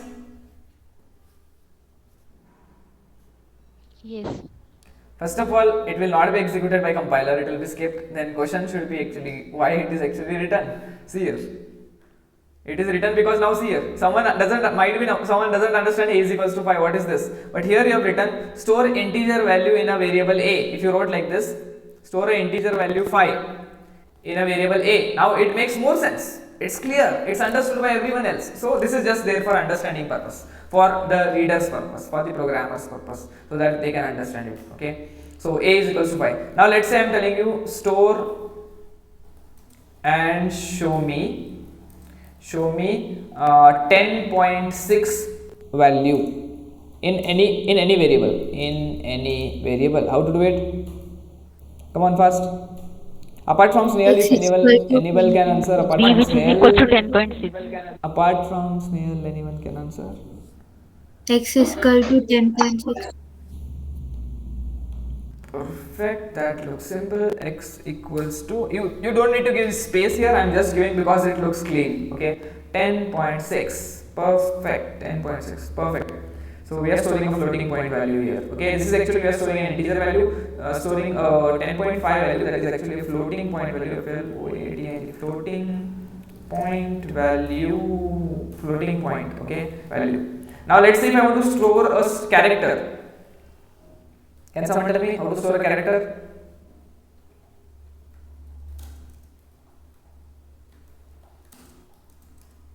Come on fast. A which is equals to F. A is already declared here. You cannot use A now because you have already told that in A I am storing integer value. See here, very important concept here. What she told, based upon this it will come. You have already have a box, and you have already named on that box that A is the name of that box, and you have already stored integer values inside that, and you are bringing one more box whose name is again A. That's not possible. And if you bring also one more box whose name is A, then actually you will not bring one more box. Actually the value is stored in the same box itself. It will never go to a new box. Okay, and you cannot store something like this. One box you have created who is storing integer value 5, and second box you bring and you store something string. That will not work. If you have created a variable, or if you have created a box which stores, and the name of that box is A, and if you are storing value some integer inside it, then throughout the whole program that variable should contain integer value itself. You cannot change the data types in between. You can do the, I'll talk about implicit and explicit conversions which can happen, but you cannot completely modify it. You cannot do something like this. I have stored here int a equals to 5. Now I cannot do a. I want to now remove a 5 and I want to store a is equals to hello. Okay, this will basically do something else itself. Okay, so this you all don't do. If you are storing inside a variable integer values, then make sure that everywhere you are storing inside that variable integer value itself. If you want to store a different value, create a new box with a different variable name. Don't give same variable names for every boxes. Okay, create a variable with different variable name, or create a box with different variable name of that box. Come on, next one. I don't want a now, I don't want x. They are already given some values here. Y which is equals to Z. Y which is equal to z. That's it. Y is equal to z. This will work. Quote, single quote or double. Single quote or double quote. Simple. Okay. This will actually store a character. Now, if I want to store a string, what is actually a string? Collection of characters. Collection of words. Collection of words, collection of characters. They are represented using which symbol? Double quotes. Double quotes, like this. Okay, inside this you write whatever you want. Yes, perfect. So how to store it? Someone will tell now. Let z equals to something like this. I hope this is clear, right? Yes. Is this clear? Anyone Yes. who is not clear? Prakash, is it clear? Aishwarya? Yes. Aishwarya? Yes. Aishwarya, you are from Maratha Middle, right? Yeah. Okay, I was not sure who is this Aishwarya, so I asked. Okay, so how was the exam today? Was it good or kasota? It wasn't good. Fine, we'll do it next time. Better luck next time. Yes, sure. I'm sorry for being not available at that time. Arey. nahi. So final year project is going on. Not Topic? yet decided. Topic would be not yet decided. Okay. Decide. So Prashant, I think he has understood. I Yes. guess. Sejal, have you understood? Yes. Fine. Anita. Yes. You better want to speak on chat. Great. So I think we have understood about all this kind of stuff, variables and all. So Multiple lines of comments in Python. you want to know? Good question. Who asked it? Me, Snail.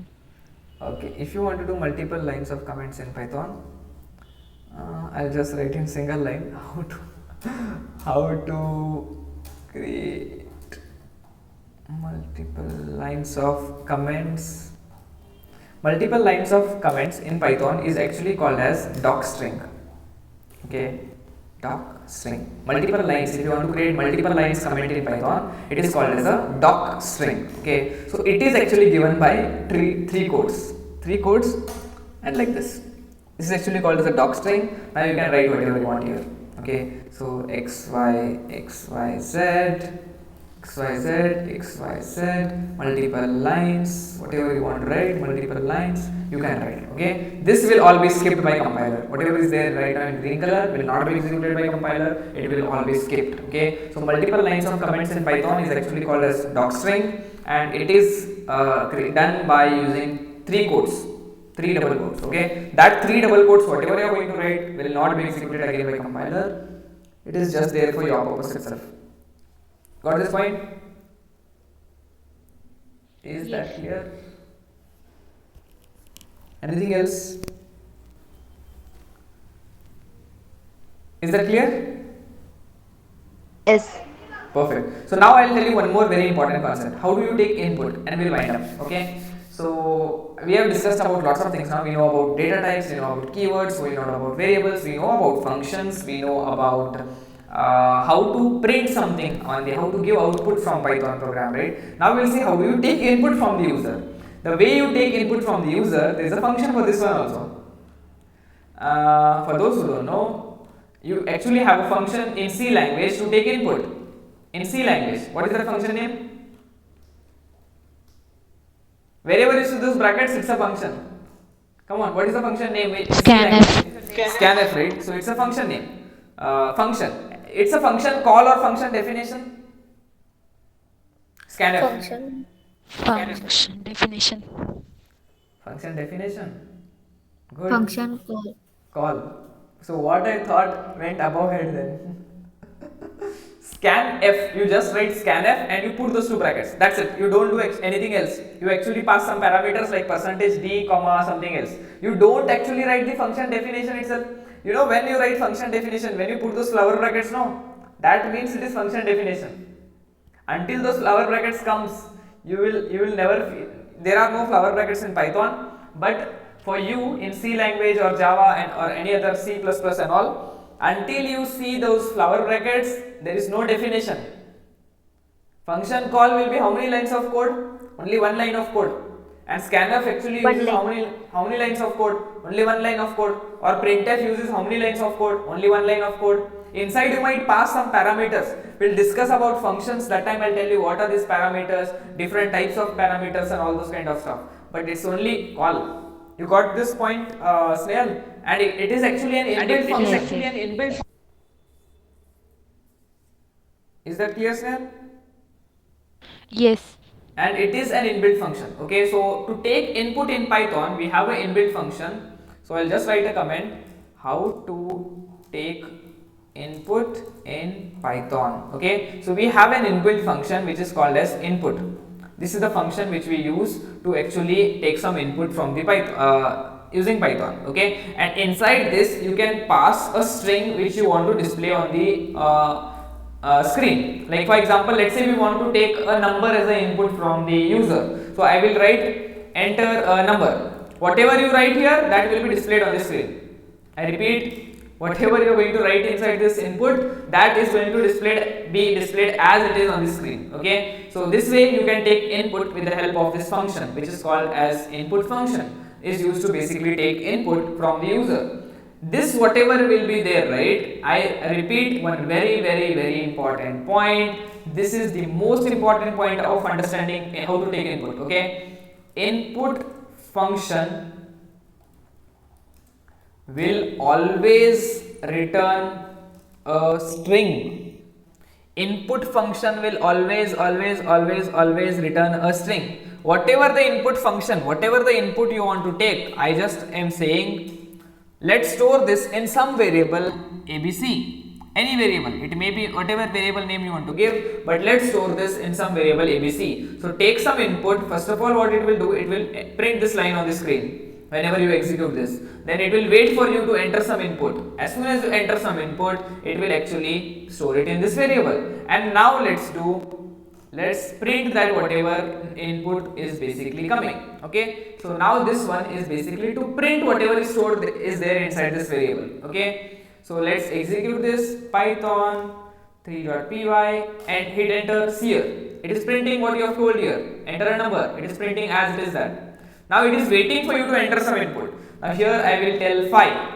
Okay, hit enter.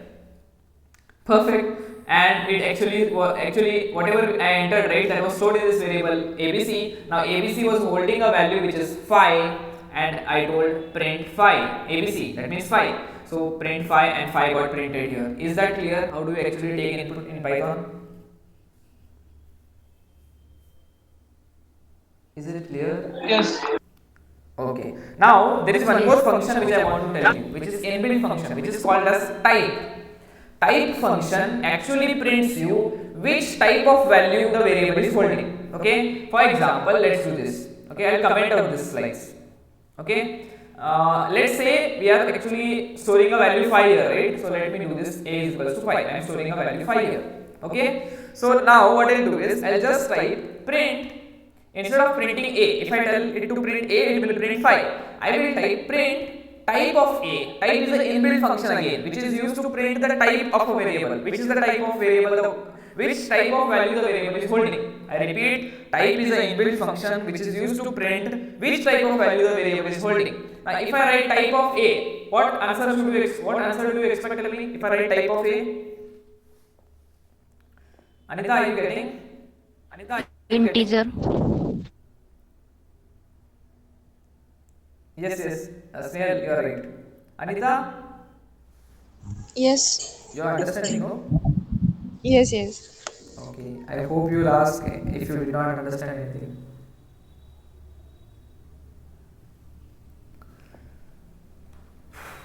So let's see what it will print. Python 3.py, come on. And you see here, it is printing class int. It is actually not printing int because I told you, right, whenever you are creating a variable, there is actually a big mystery behind it. In Python, it is actually not a variable, not a normal thing. It is actually an object which you have created, okay. So it is not actually a normal variable, it is actually an object which you have created. So there is a mystery behind it which you will understand in classes and objects. But you should understand that what it printed, that it is actually an integer, okay. That is important for us, okay. So let's uncomment all this. Let's try to print and see this one. Print type of x. What it should print now? Float. Class float. Okay, in Python you actually don't say float, you say class float. Why? The answer for this why I'll tell you in oops concept. Okay, but you will tell actually it's a class. Why? What is class? Let's see in oops concept. Okay, but it is actually of type float. This way. What I am telling you is, now tell me one thing. Here we have taken an input. We are storing it in which variable? ABC. ABC. I am telling print ABC. So nothing much this here, right? So I will store 45, enter number 45, print 45. Now if I type here print also type of ABC, what should be your expectation? String. String. Who told string? Let's say if I give you a value input as 45 or 40, what is the value? What is the thing it should print there? String or integer? Integer, sorry. Sure. Snare, what it should print? Prashant, what it should print? I'll give you an input. I did not get the question.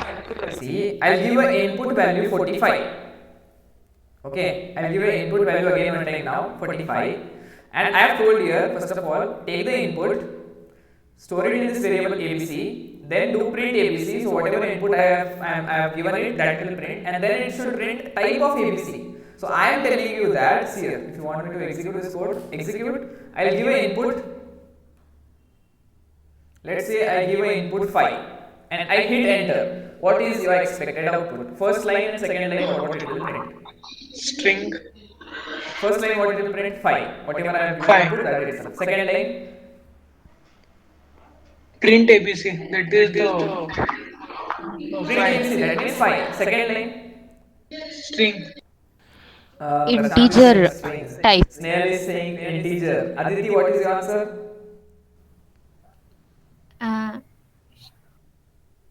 आता mix करते दोनों में mix करना है string, you are saying string. So Snail, I think you missed a very important point. Okay, go back here, read what I have written here, these 2 lines.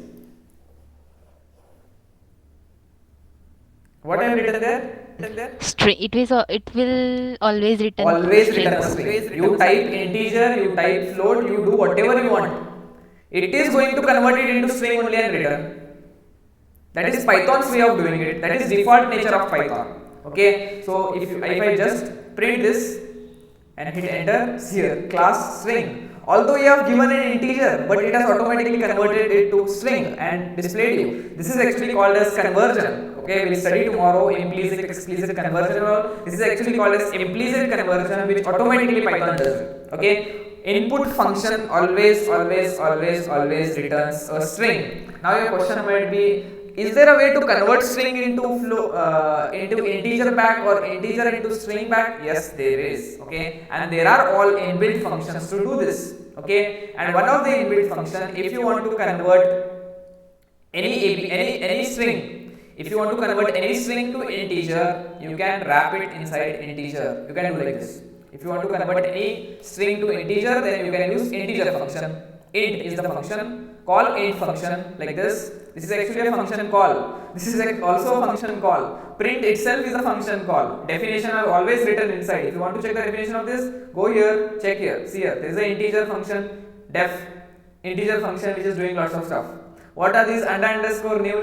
You will understand special variables in Python. Okay, but integer function, and inside this you pass the string. For ABC is the string which I want to convert, and this whatever answer comes of this, right, I can store it in some variable, maybe result.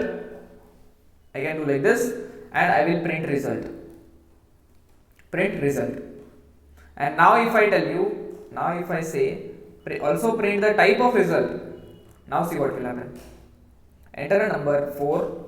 Now see, first of all 4 I entered, as it is printed this line. Next line it printed type of ABC. Type of ABC is a string, obviously, because it is going to return string. Next it basically converted that. Integer was converted to string. ABC is a string. ABC was converted to integer using the function which is called as int, which is an inbuilt function. That we stored it inside a variable result. Then we did print result. So 4 was there, so we print result 4. And next one was print type of result. Type of result basically will give you integer again back, because it was of type integer. Is that clear or not?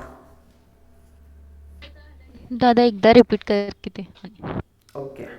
Here, first important point to understand here is input function always basically returns a string. Okay. So sometimes you may have some program where you want to take two numbers as an input. Two numbers. Why you want to take two numbers as an input? Maybe you want to perform a calculator, simple calculator program where you want to add these two numbers. Okay. So if you want to add two numbers, 2 plus 2 is equal to 4. But if you add two strings, it will become difference. It will become different. If you add two string, it is just like saying H and E. If you want to add, it will concatenate it. Concatenate means what? It will join it. H and E, it will make he. Okay. So this add, addition and all what you want to do, right? You can do it on numbers.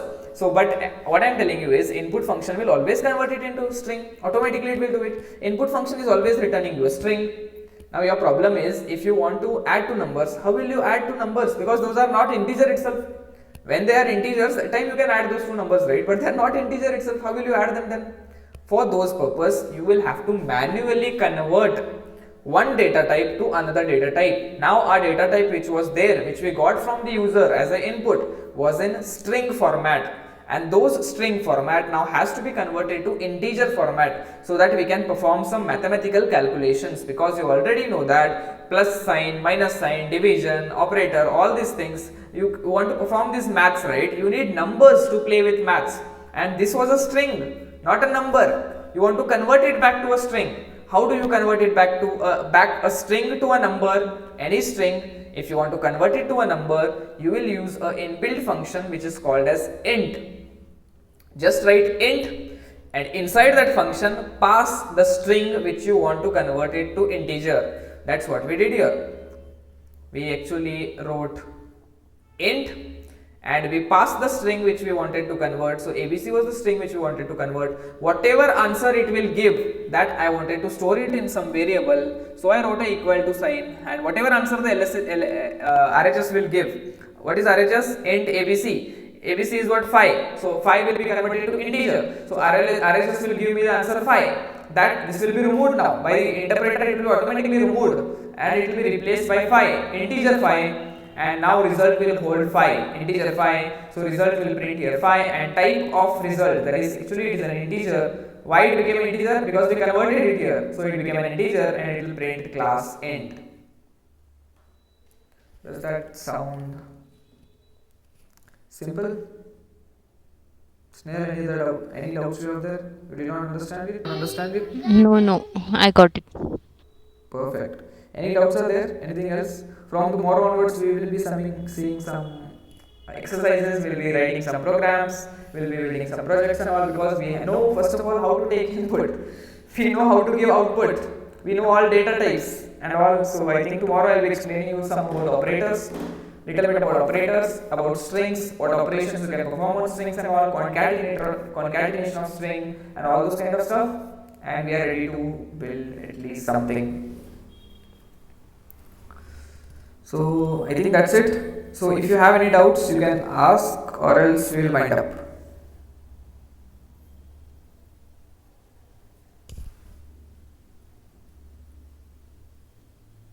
Come on, fast.